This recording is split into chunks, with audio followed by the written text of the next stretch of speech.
So let me share the screen so that we will just go through the other aspects.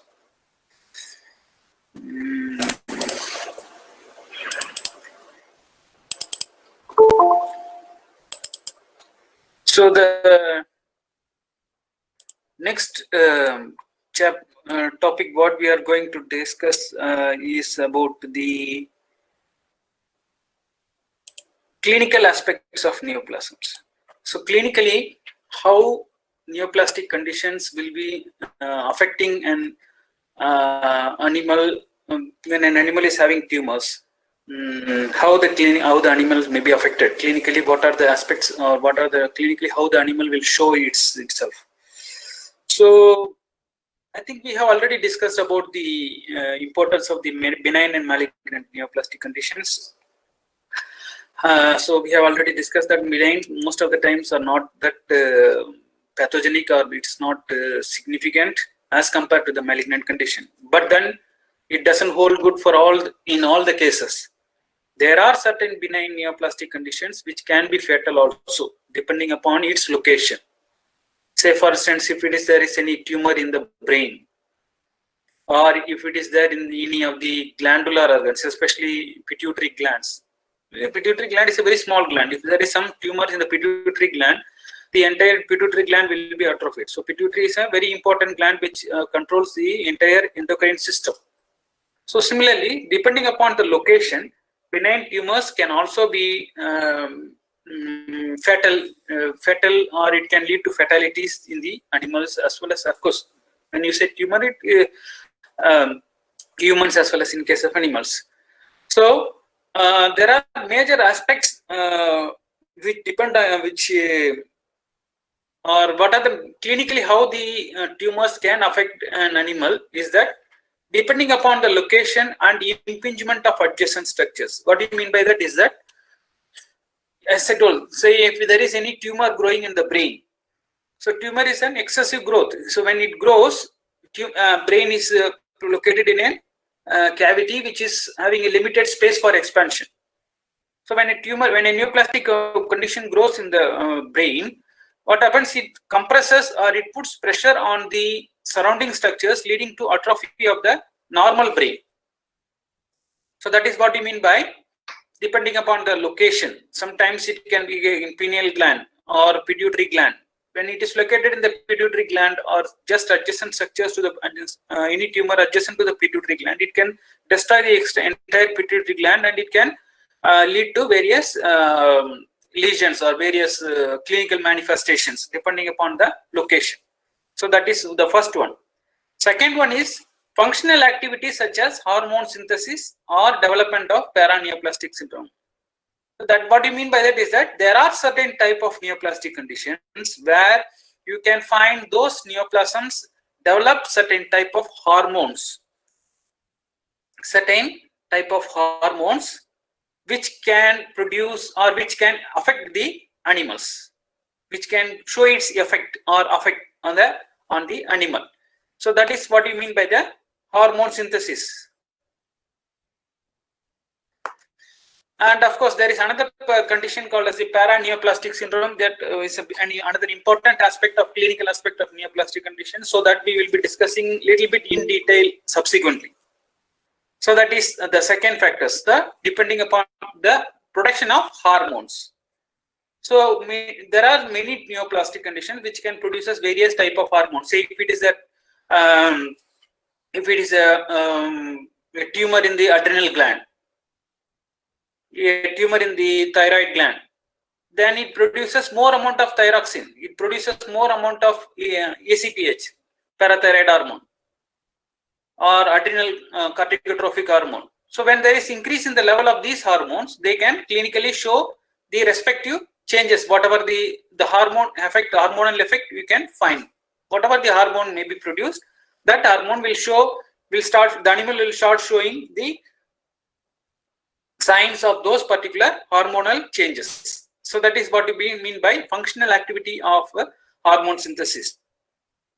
Then the third one is bleeding and infection, that is another important aspect of the neoplastic tumors, especially you can find this in those tumors which is on the peripheral areas. Like a common example what we can have is that in case of canines, in case of dogs, there is a condition called as transmissible venereal tumor, which is commonly referred to as TVT. So these transmissible venereal tumors, they produces neoplastic condition in the reproductive tract of the male and female animals. But then many times what you can find is that these growths are outside. So they are prone to injuries. So when there is any injury in those tumors, you can find. Yes, sir. Some students are still waiting, sir. Okay, let me admit them.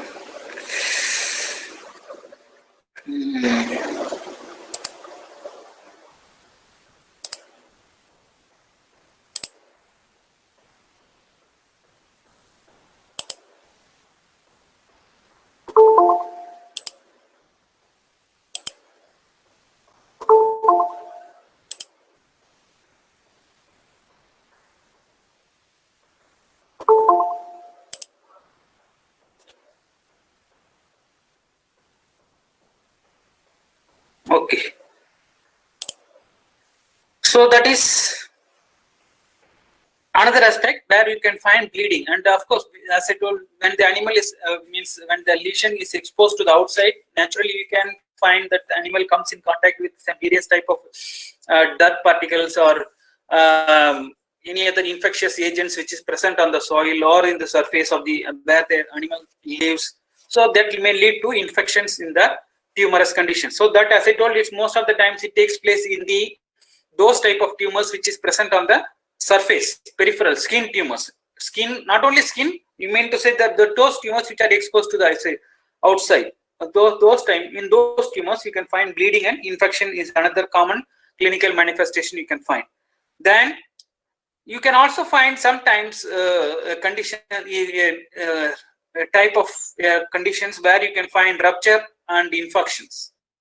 Rupture is especially if there is any growth in the visceral organs like liver, soft tissues, those organs which are which neoplastic growths in the soft tissues, and in case of say in the intestinal tract, then in neoplastic growth is there in the intestinal tract, then these tumors after its growth beyond certain period, duration of growth, it can rupture, it can break. So that rupture and break is another common manifestation you can find in case of the neoplastic conditions. Then a very common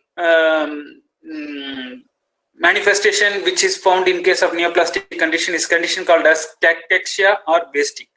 So when you say clinical aspect, most of the times there are two different clinical parameters which are assessed in neoplastic conditions. One is called as the cachexia or wasting. Another one is a paraneoplastic syndrome. So we will just discuss a little bit about each of these conditions. What do you mean by cachexia? Basically, cachexia means it refers to the progressive loss of body fat and lean body mass. Note the point here. It not only leads to in case of anorexic conditions, most of the time when an animal is simple anorexia, when it is a simple anorexia, or it is a simple what you can say dehydration condition. If it is a simple dehydration condition, in most of the times you will find the animal will be weak, thin, and in majority of the hypoproteinemic or conditions, you will find that the loss of body fat is there, but lean body mass is normally not lost. That means when you say lean body mass, it refers to the loss of muscular proteins. So in case of cancer, it is cachexic. In case of cancer cachexia, so in this condition, you will find both there will be loss of loss of fat as well as the lean body mass. That means the musculature loss is also a common factor you can find in case of cancerous conditions. And most of the time it is associated with anorexia. So I think many of you have come across the word anorexia. Have you? What do you mean by anorexia? Anyone?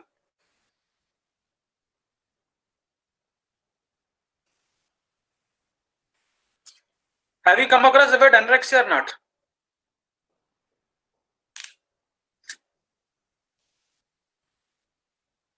Nobody is there.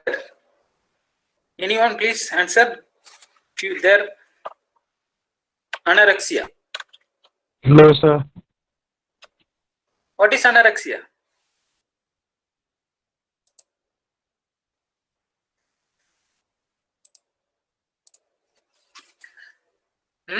Anorexia means loss of appetite, where the animal stops taking feed. When the animal stops taking feed, loss of appetite, that particular condition is called as anorexia. When the animal doesn't feed properly, then it leads to dehydration or reduced body weight. The animal becomes lean and thin. It becomes lean and thin. So that particular condition you say that as anemia, cachexia. And of course, it is also associated with the anemia. Anorexia is also associated with anemia.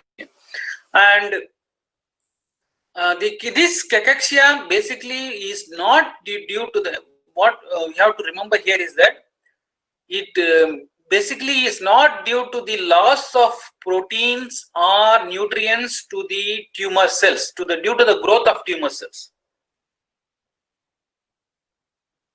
Just because there is some excessive growth which is not required by the body, that growth itself is not responsible for the loss of the proteins.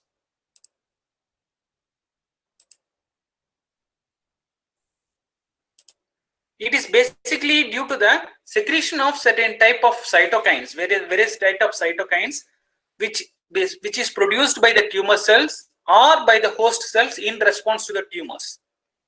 So the cytokines can be produced by the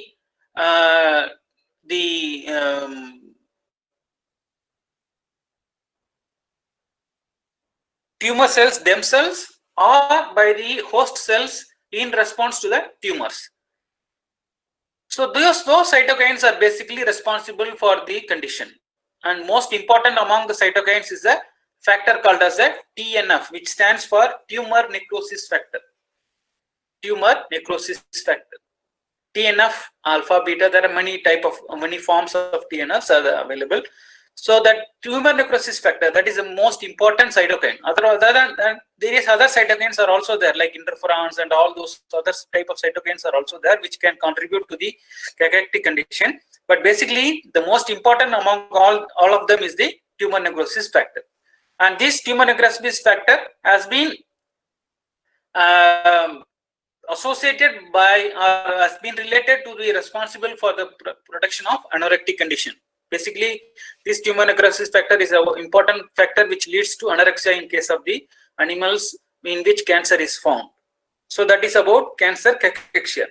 Then another important clinical condition what you can find is a condition called as a paraneoplastic syndrome. Paraneoplastic syndrome.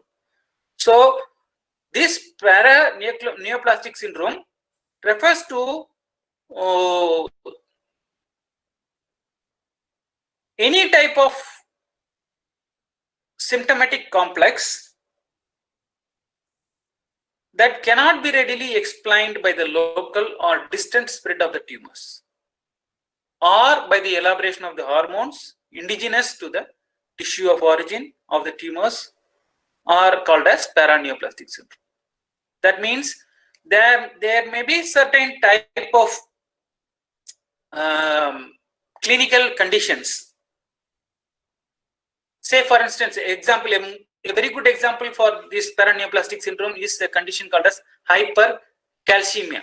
Hypercalcemia. In many of the tumors, when a neoplastic condition is there in an animal, then you can find in those animals the level of calcium is usually higher. But you cannot correlate why this level of calcium is higher in a neoplastic condition. Say if it is some hypercalcemia, you can expect when there is any bone tumor. You can expect because when there is bone tumor is there, the bone is not normal, so the calcium may be lost from the bones. Then it is okay. You can relate. Okay, you can relate that if it is due to osteosarcoma, any type of bone tumor, you can relate that, okay, hypercalcemia can be due to the loss of bone tissue. But you can find hypercalcemia in some skin tumors. In case of, just for example, I am telling, say in case of hepatocellular carcinoma. Hepatocellular carcinoma is a tumor in the liver, and it is not that commonly related to the calcium metabolism. But then you can find a tumor in the liver may lead to the presence of excess amount of calcium in the blood. So that you cannot correlate the things. So those type of syndromes, this is one example. There are many such examples, like especially in humans, there is a condition called as Cushing's syndrome. Then you can find hyperglycemia. Then you can find hyperkalemia, excess amount of glucose, excess amount of potassium. So there are various other type of paraneoplastic syndrome which can take place. So basically what you have to remember is that when you say paraneoplastic syndrome, it refers to those conditions where you cannot explain the why this condition, how this condition is related to the tumor. So those type of conditions, you say them as paraneoplastic syndrome. So the most commonly encountered one is, as I told, is hypercalcemia. But then there are many other types like hyperkalemia,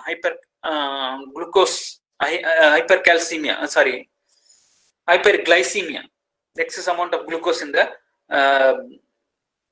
blood circulation. So that is called as paraneoplastic syndrome. So that is, these are the two important aspects of the clinical aspect of the tumors. Other than that, of course, there are various categories. We have already discussed about that. So then the next topic what we are going to discuss is about grading and staging of tumor. How to grade or stage a tumor. So grading and staging is an important aspect in a neoplasm, just because it is useful for in the diagnosis, as well as the it helps in diagnosis as well as the giving the prognosis for a neoplastic conditions. So it is just, you can simply say that it is a method of quantifying the aggressiveness of a tumor. How aggressive is the tumor? Quantifying the aggressiveness of a neoplastic condition. So among these, of course, grading is, there are two terms here we have discussed. One is the grading, another one is staging. So these two conditions, these two terms are different. Grading is one of the method of studying the aggressiveness or classifying the tumors or categorizing the tumor neoplastic conditions. Staging is another method. So among these two methods, grading is said to be, or it is considered to be less effective.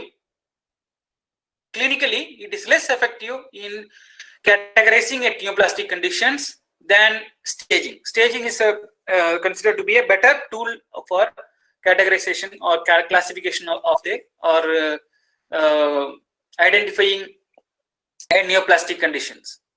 But then you have to know each of these aspects, grading and staging, how it is done.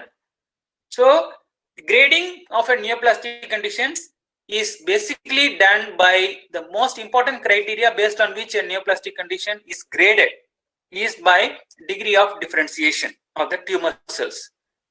That means how closely a tumor cell resembles its normal counterpart. So if it is a tumor from the from squamous cell, so if it closely resembles the squamous cell, then you say them as well differentiated. Or if it is little bit lesser than, then you say them as moderately differentiated. Or if it is more anaplastic, then you say that as undifferentiated. Or you simply say them as anaplastic.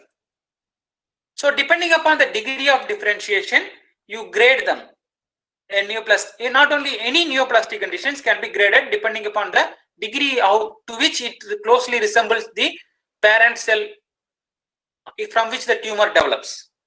Of course, sometimes other criteria like number of mitosis and the presence of certain architectural features are also used for the grading. Depending upon, of course, depending upon the type of tumors, there are different types. Grades are given. So usually the grading is done, say grade 1, grade 2, grade 3, grade 4. Depending upon, say, sometimes some tumors will have only 3 grades, some tumors will have 2 grades, some tumors will have 4 grades. So it depends upon the neoplastic condition, in which neoplastic condition we are going to grade. Say in case of mammary tumors, so if in case of mammary tumors, there are more number of grades because it's a complex, it's a more complex type of tumor. In case of squamous cell carcinoma, in squamous cell carcinoma, there are only 2 grades. One is whether it may be well differentiated or it may be less differentiated. Then you say them as grade 1 or grade 2. Grade 1 means it is well differentiated, so it is comparatively in a more of a benign type. It can be easily say if you say if it's a grade 1 tumor, that means if the prognosis is good, the animal can recover or it can be treated depending upon. It can, of course, it cannot say it will be. It will be treated. It can be treated. So that is what you mean by grading. Depending upon, the most important criteria is differentiation, degree of differentiation. Sometimes other factors like the number of mitosis and other architectural features can also be used for grading. So depending upon the degree of differentiation or area of the other factors, you can grade them as grade 1, grade 2, grade 3, grade 4. Of course, grade 1 is has a better prognosis, and grade 4, when you say grade 4, the prognosis is not that good. So that is what grading means. Then the other method of clinically categorizing the tumors is the staging. As I told, this is a more better method of to identify the clinical aggressiveness or more better method for prognosis of the neoplastic condition. So in case of staging, there are again, of course, different types of staging methods of staging are available, but the most commonly used method of staging is the one which is developed by the American Joint Committee on Cancer Staging. So that is commonly used throughout the world, and their system of staging is called as the TNM system of staging. TNM system of staging. So here T stands for the primary tumor, N stands for the regional lymph nodes, the lymph nodes which is associated with the neoplastic conditions. Then M stands for metastasis.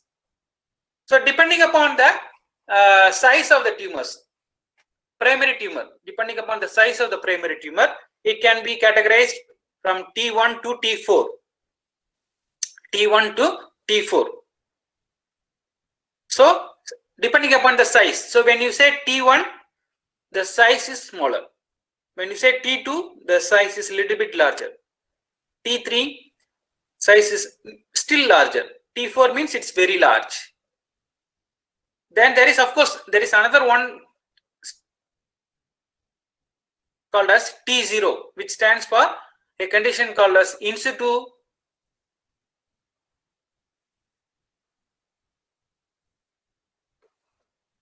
carcinomas, which is just a stage before a neoplastic condition.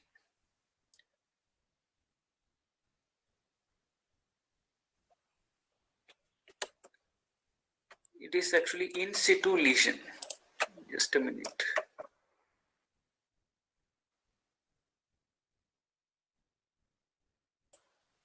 So that is T0, in situ carcinomas. So that is T. Then N. N stands for the number of lymph nodes. Again, it can be either N0. N0 means that indicates that there is the associated lymph nodes. None of the associated lymph nodes are involved with the neoplastic conditions. The lymph node which is close to the neoplasm. The lymph nodes which are close to the neoplasms, they are not involved in that, N0. or it may be N1, N2, N3, depending upon how many lymph nodes are associated or closely related, means the closely associated lymph nodes, how many of them are involved. So when it is only one is involved or two is involved, you can say it as N1. If it is more number of lymph nodes are involved, then you say it as N2 or N3. So that is N. Then the other M, that is metastasis. So when you say M0, that indicates that there is no metastasis. Then when you say M1, there is some degree of metastasis. M2 means it's highly metastatic. It involves more number of organs.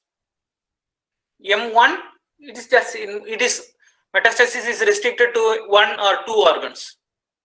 If it is M2 means it involves more number of organs. So when you say a tumor has T0, N0, M0 or T1, N0, M0, that means the prognosis is good. Then you stage the tumor as T0 or T1, N0, M0, that indicates that the prognosis is good. The animal can recover if the animal is treated. So if you stage a tumor as T4, N3, M2, that means the prognosis is not good. The animal may not recover from the neoplastic condition, or the neoplastic condition is highly fatal in nature. It can lead to the death of the animals. So that is what is called as the staging of the neoplasms. So that is the second aspect, staging and grading of neoplastic conditions. Then the next aspect what we are going to discuss is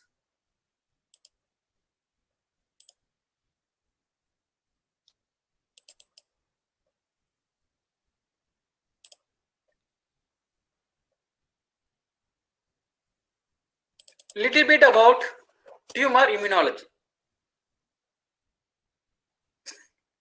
So when you say tumor immunology, how the immune system of the body, can you see the slide? Yes, sir. Yes, sir. Okay. So when you say tumor immunology, it basically deals with the what are the different types of immune, how the body's immune response is reacting to the presence of a neoplastic conditions.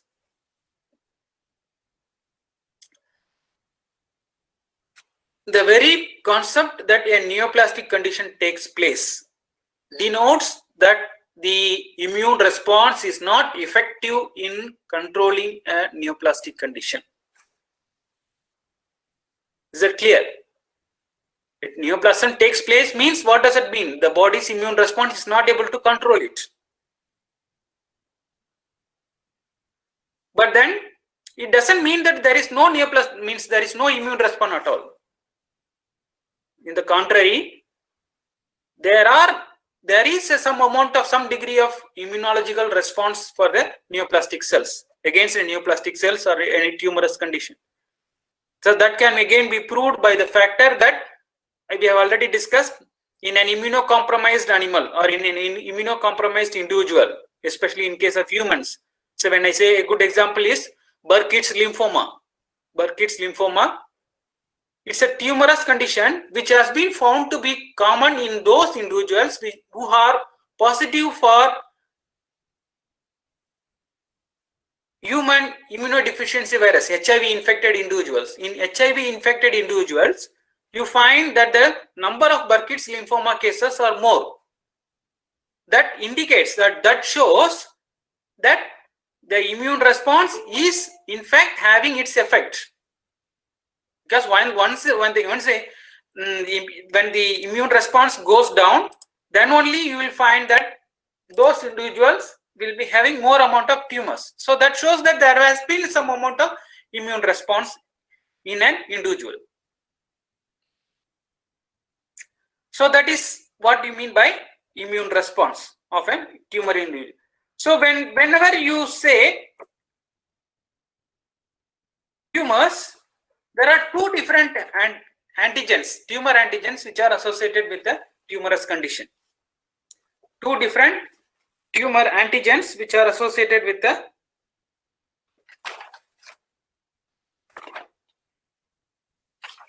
tumorous condition. One is called as the tumor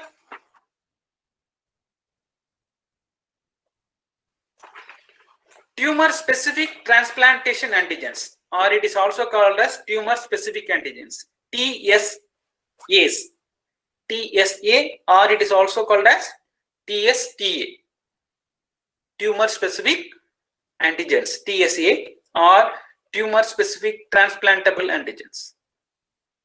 These are antigens which are specific for a tumor cell. You don't find these antigens normally in a body. They are specific for a tumorous condition or a cancerous conditions. You don't find them in a normal cells, or normally the body doesn't show these antigens. So that is called as tumor specific antigens or tumor specific transplantation antigens.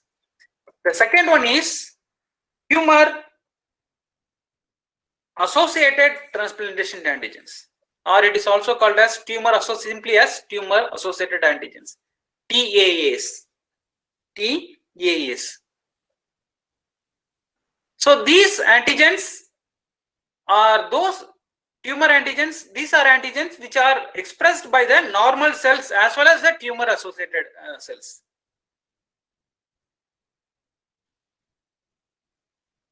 Example, you can see there is a certain antigens like oncofetal antigens or carcinoembryonic antigens. For these tumor associated antigens, examples you can give as oncofetal proteins or tumor,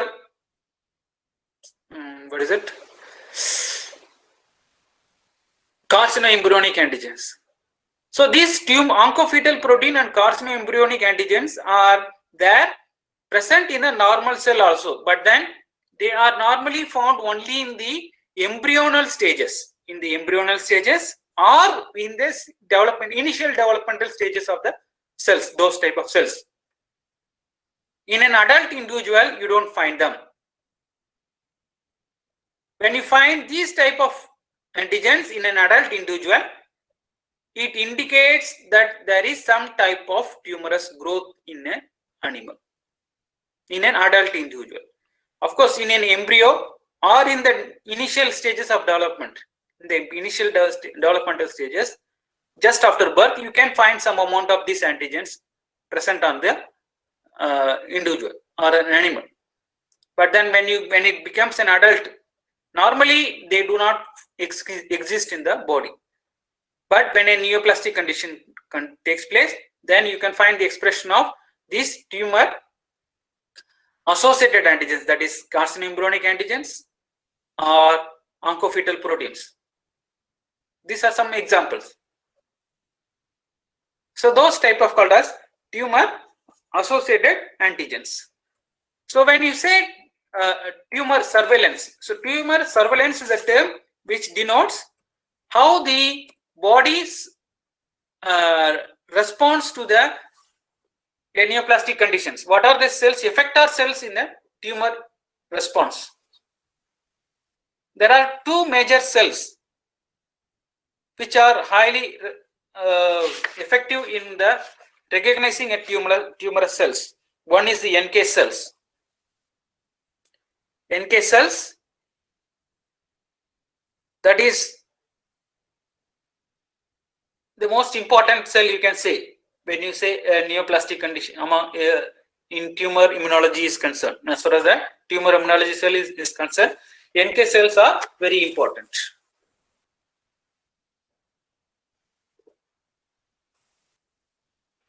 So they can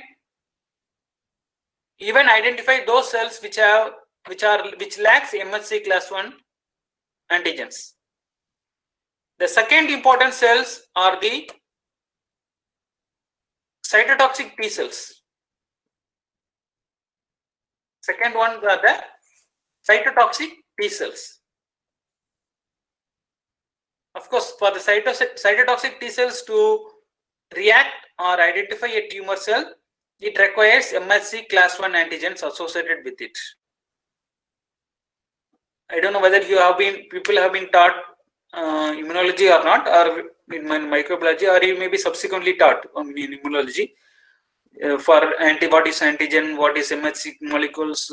So if you just remember that, or if you come across that, then you will understand this. NK cells can destroy a tumor cell even without MHC molecule.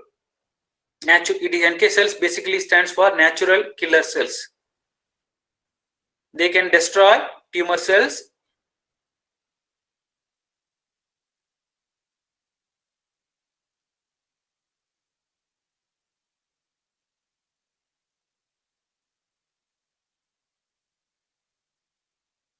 as MHC class 1 molecules associated with that. Then only the cytotoxic T cells can affect or show its effect on the tumor cells. Then, other than these NK cells and cytotoxic T cells, there are various other cytokines, different other cytokines which have anti-tumor properties like tumor necrosis factor alpha, tumor necrosis factor beta,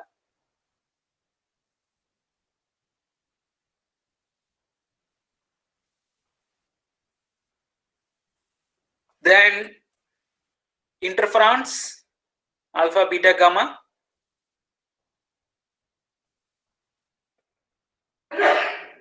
These are some of the important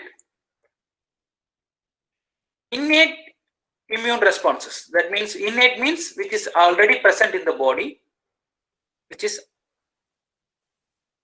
can reduce or which can attack the tumor cells. Then the next one is adaptive immune response. Adaptive immune response, it depends upon the development of antibodies, or it involves the cytotoxic T cells, and even there is another mechanism called as delayed type hypersensitivity, which is done by activating the macrophages, and then these activated macrophages goes and attacks the tumor cells. So these are adaptive response. So when you say adaptive response, this develops after the development of tumor. When a tumor develops, after the tumor develops, the antibodies can be produced against the tumor cells, or cytotoxic T cells can be used to kill the tumor cells, or delayed type hypersensitivity can be used to destroy the tumor cells.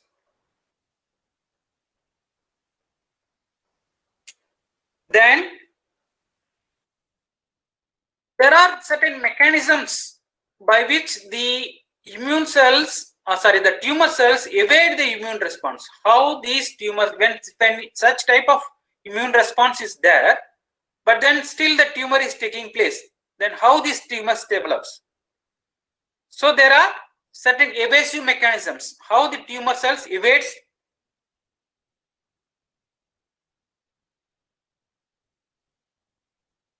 immune response of the body. So that is either by a process called as antigen masking.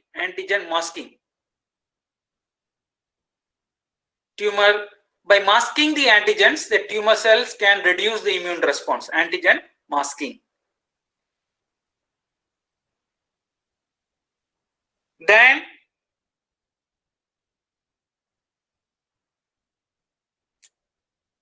another mechanism is that by reducing the expression of MHC class 1 molecules. So we have already seen that for cytotoxic T cells to have an effect on the tumor cells, it requires MHC class 1 molecules. When there is a reduced class 1 molecules, MHC class 1 molecules, then the cytotoxic T cells cannot have its effect on them.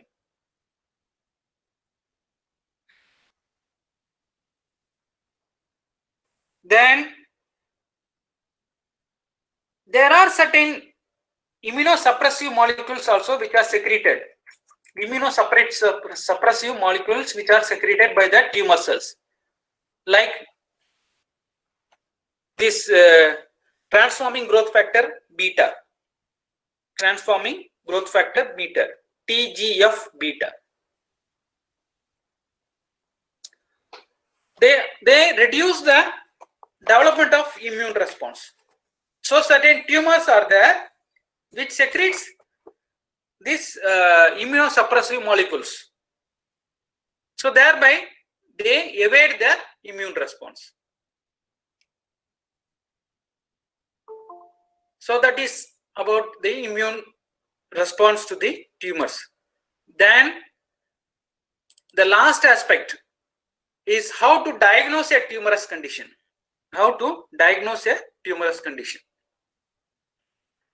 So there are various methods by which you can diagnose the tumors. It may be done by radiological diagnosis. It can be done by cytological, histopathology, frozen sections, hematological, immunohistochemistry, molecular diagnosis, and tumor markers. There are various methods. So say radiographic methods. It includes like X-rays. You can diagnose tumors by X-rays, ultrasound, CT scan, MRI scans. But among that, X-rays are commonly used. So when you go for X-ray, you can find, so when a tumor is there, you can find there is some nodules. A tumor is showing some nodule. So that nodule can be visible through X-rays. When you see under the X-rays, you can find there is some swelling in the particular organ. There may be some swelling in a particular organ.